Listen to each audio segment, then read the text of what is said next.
Salut les mutants, c'est John Coffee de la Marvel Team, donc bienvenue pour cette nouvelle vidéo. Donc aujourd'hui, on va parler du racket. Vous avez vu qu'au baladé, là, il y a eu le buzz, lui qui jurait, moi, un racket, jamais on n'osera me racketter. On t'a déjà racketté? Racketté? Ouais. Moi? Ouais. T'as pété les plombs. Bah, ça raquette combat le sang, les gars. Parle avec lui, viens. Vas-y, prends ses lunettes, le sang. Prends ses lunettes. Bon, bah, faut jamais dire jamais, hein, ça arrivé. Voilà, je voulais revenir un peu sur le racket en général, qui pour moi est un acte, je vous le dis direct, ignoble. C'est un acte sans nom. C'est un acte de barbarie, même j'ai envie de dire, que j'ai déjà subi, oui, et que j'ai déjà aussi pratiqué. Attention, comme dit, j'ai pratiqué. Attendez, je vous raconte l'histoire, vous allez voir dans quel contexte. Le contexte est important. Si on met plus les trucs hors contexte, Marvel, voilà. Donc attendez d'avoir l'histoire, le contexte, et là vous pourrez juger. Le jeu public jugera. Voilà, c'est comme ça que j'ai dit. Avant, on like, on partage, on s'abonne. Donc, enfin bref. Oui, personne n'est à l'abri de se faire racketter. Ça, ce qui est malheureux, c'est un acte, comme j'ai dit, encore une fois, je trouve ignoble. Kobalade qui était sûr de lui, bah non, on va te faire racketter. Même si, on va dire, ouais, mais il s'est vengé. Même la vengeance, comment ça s'est passé, j'ai vu les mecs, moi, je ne cautionne ni l'un ni l'autre. Je cautionne les deux cas, je cautionne ni l'un ni l'autre, faut être assez clair. Moi, oui, je me suis fait racketter. Mais le truc, c'est que j'avais pas de thune, donc du coup, j'ai rien pris. En plus, bon, pour être honnête avec vous, quand je me suis fait arrêter, je crois que j'étais en CE1. J'étais en CE1, c'était des mecs de ma ville. Vous savez que mon côté, il y a deux côtés. En plus, le pire, c'est qu'on était plus nombreux qu'eux. On était 5, ils étaient 2. Sauf qu'un pote à nous, il avait chaud de... Eux, c'est des ouf, faut vous laisser faire. Nous, on était en CE1. Eux, ils étaient max en CE2. Ils sont venus, ouais, toi, tu me passes 10 francs, 20 francs. C'était à l'époque des francs. Alors, on a dit, ouais, t'inquiète, demain. Parce que, bon, le problème, nous, on était fauchés. Donc, ils ont rien eu, tu vois ce que je veux dire. Mais ça m'a quand même marqué. Ça m'a quand même marqué quand j'étais gamin. On me dit, oh putain, les gens ils viennent comme ça, ils disent, toi tu me donnes tant. Bon, après, s'il n'y avait pas eu mon pote qui était en panique, oh non, faut rien faire. Je pense en temps normal, on les aurait roulés. Mais enfin bref. Donc, ouais, moi, c'est le seul vraiment acte de racket, entre guillemets, que j'ai subi personnellement. Donc, je ne savais pas vraiment ça racket, surtout quand on était vraiment très très jeune. Tu vois, on était en CE1, CE2, donc c'était des gamins. Mais c'est vrai que j'ai vu des gens pratiquer le racket, par contre, une fois plus grand, notamment au lycée. C'est là où on voit beaucoup de gens qui se mettent à racketter. Et je vais vous raconter la première fois où moi, justement, j'ai eu affaire à ça, en pratiquant, comme je vous dis, mais pas vraiment en pratiquant, dès qu'on doit comprendre le contexte quand je vais vous raconter l'histoire, et à quel point ça m'avait troublé. Je me souviens, on était au lycée. On était au lycée, je ne sais plus, sur seconde, bref, en tout cas, on était au lycée. C'était le nouvel an, donc il y avait le feu d'artifice, c'était dans ma ville, donc on était là, quelques potes, on regarde. Et à un moment, j'ai 3 potes, ils sont là, ils sont avec moi, tatati. Enfin, j'ai certains de mes potes qui me disent, suis-nous. Donc moi je suis là, bon bah on regardera un peu d'artifice plus tard. Donc on marche vers le Haut-de-Chanteloup, vous savez que ma ville, il y a le bas de Chanteloup les pauvres et le Haut-de-Chanteloup les riches. Donc enfin bref, moi je marche naïvement, je parle avec un de mes potes, ah tata, comment ça va? Sauf qu'il y a 2 mecs devant nous qui montaient vers le haut où ils habitaient. Et d'un coup, il y a un de mes potes qui dit, maintenant, je vois les 2 qui sont devant, parce que moi j'étais avec un autre mec, et il y a les deux qui étaient un peu plus devant, ils courent vers les 2 mecs, laser, patate, moi je suis là, je suis choqué, il y a mon pote qui est à côté, je le check à masse, parce que lui je pense qu'il allait y aller, je sais pas s'il allait y aller ou... mais je check, je le réflexe de tout le temps, je fais, mais ils font quoi là? Je me souviens, j'étais kéchou, je dis, mais à quoi ils jouent? Je fais, non, on va les arrêter. Et lui, mon pote, je me souviens, oui, je le tenais, parce que je me souviens, il m'a dit, moi c'est pas mon problème, ils font ce qu'ils veulent. Moi je dis, mais on peut pas les laisser faire ça. Et je vois les mecs sont au sol, arrêtez. Il y a un des 2 mecs qui arrive à s'enfuir, qui se faisait niquer, l'autre qui est au sol. Bon, après je vais le voir, je fais, mais on fait pas des trucs comme ça. C'est quoi ce délire? Après il m'a dit, vas-y, toi t'es un relou, vas-y, c'est bon, ils sont barrés à cause de toi. Alors que moi, j'avais pas tout ce que j'avais dit, moi, genre, c'est juste la morale. J'étais tellement choqué que je suis même pas vraiment intervenu, tellement. En fait, la scène m'avait surpris. Et c'est là la première fois où je eu affaire vraiment à une scène de racket, parce qu'en fait, c'était ça. C'est la racket, mais c'est ça. En gros, ils ont roulé les mecs pour pas essayer de prendre un portable. Au final, je sais même pas s'ils ont réussi à le prendre. Je crois qu'il n'y en avait qu'un qui avait. Après, le mec, il a cavalé à la vitesse du son en laissant son pote. Après, je crois qu'à la fin, j'ai essayé d'un peu de ménager le dernier qui était au sol. Mais moi, je me souviens, mes potes, ils étaient vénères en mode, vas-y, tu casses les couilles, frère, vas-y, au lieu de venir là, t'étais là, on était là en train de nous dire je sais pas quoi. Et moi, je me souviens encore parce que ça m'avait traumatisé un peu quelque part, pour vous dire le choc. Parce que tellement moi, je me suis dit, mais c'est quelque part, j'étais naïf, moi, mais on n'est pas des méchants. Parce que pour moi, cet acte, c'était vraiment un acte quelque part d'enculé. C'est ce que je veux dire. Donc, voir mes potes faire ça, moi, j'étais un peu dans l'incompréhension. C'était en mode, mais depuis quand vous faites ça, les gars, c'est quoi ce délire? C'est quoi ce délire? Je comprends pas. C'est-à-dire, franchement, je me souviens, moi, j'étais choqué. Parce que pour moi, c'était pas un truc qu'on fait. Mais après, moi, vous allez comprendre plus tard, moi, j'ai toujours été un peu naïf dans le monde de Narnia. C'est pour ça, quand je vous parlais d'un storytelling du délire de la bulle, bah, c'est vraiment vrai. Moi, j'étais un peu partout et nulle part à la fois. Donc, après, je me souviens que ça, c'était la première fois que j'ai pratiqué. Enfin, quand je dis j'ai pratiqué la raquette, en gros, j'ai vu quelqu'un raqueter devant moi, des proches raqueter devant moi. Donc, j'étais vraiment sous le choc. Et la deuxième fois, C'est une fois, on était à la Défense. Je m'en souviens, on était posé, enfin même pas on marchait à la Défense comme ça, à l'époque c'était le QG de la Défense. Et on a croisé, il y avait deux filles posées avec une chicha, donc j'étais avec des potes à moi, on était peut-être trois. Eux, les filles, eux ils fumaient la chicha à cette époque, donc ils sont posés avec les filles, ça parlait, en même temps ça fumait, tel et tel. Et à un moment, il y a d'autres potes à nous qui se ramènent, ils disent ah il peut pas de la chicha, donc ils prennent la chicha de la meuf, ils se posent à côté, ils sont pas très loin, mais ils commencent à fumer comme ça, Donc bref, moi je fais même pas gaffe, tu vois, je suis là, je suis en train de parler, peinard. Avec les meufs, tu sais, on est là, on parle tata. Oh, au bout d'un moment, les meufs, vous allez nous rendre notre chicha? Et je vois que tous mes potes qui étaient autour de la et ils parlent. Ah, bah moi je fais, bah ouais, elle est juste là, je pense qu'ils vont vous la rendre. Après, non, et une meuf, elle y va pour essayer de la récupérer, elle revient, elle signe à sa copine, genre elle le rapporte pas, il y a une seconde, elle fait, vous pouvez pas essayer de nous la récupérer? Après, moi je fais, attends, genre elle veut pas vous la rendre là? Ils sont sérieux? Moi j'étais choqué un peu, genre, attends, vous rigolez, genre vous avez demandé, ils ont dit non.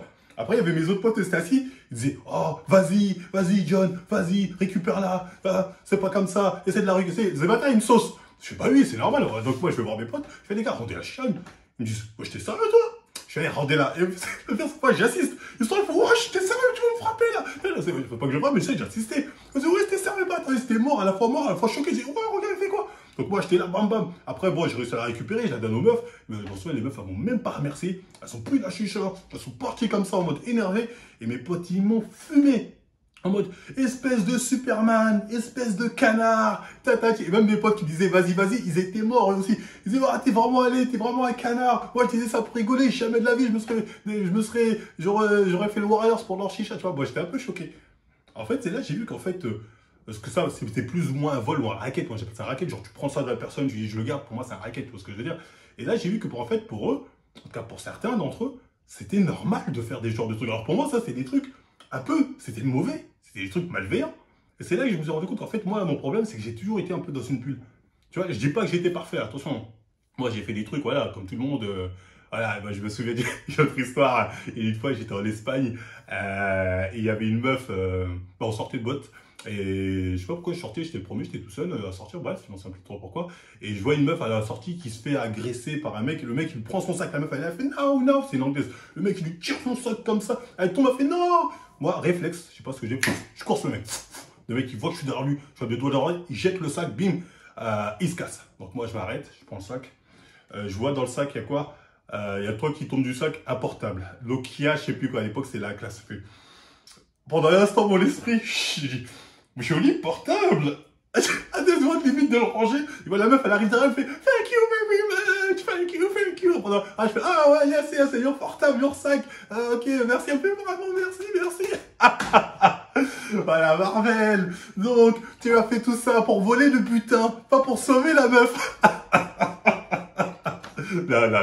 Non. C'est vrai que je me souviens que j'avais eu cette pensée de pas mal le portable. Mais non, je l'ai rendu.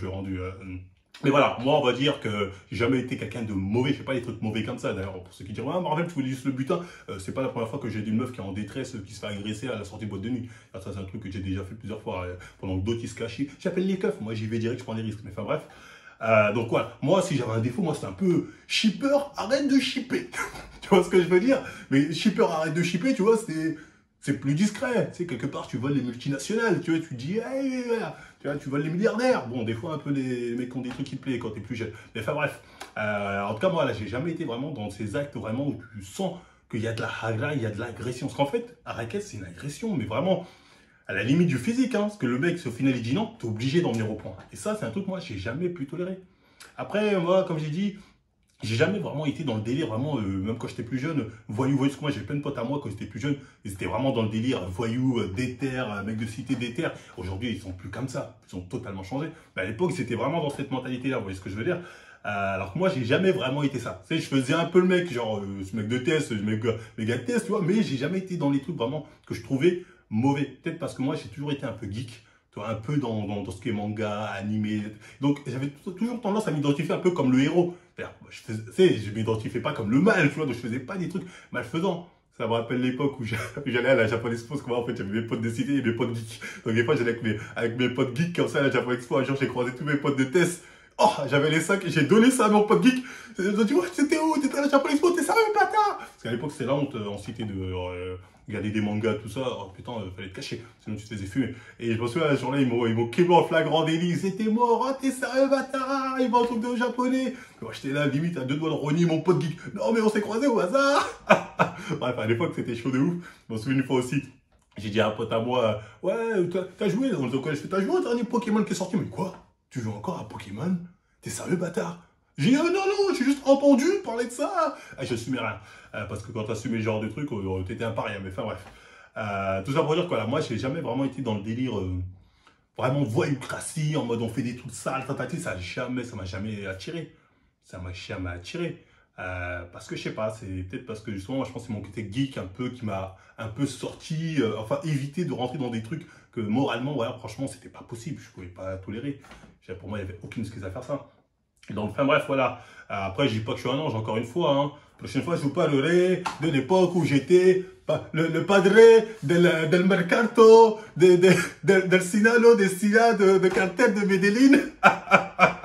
Vous allez rire. Enfin bref, on y reviendra là-dessus.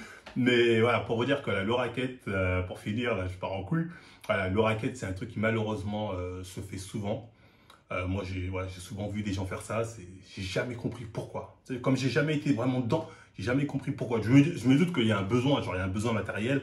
Il y a aussi ce sentiment de puissance qui fait que tu te dis, on est soit nombreux, soit je suis plus balèze que toi, donc je me dis, je peux te le prendre, tu vas faire quoi? Tu vois ce que je veux dire? Et ça, c'est un sentiment, je ne sais pas comment il naît de par certaines personnes.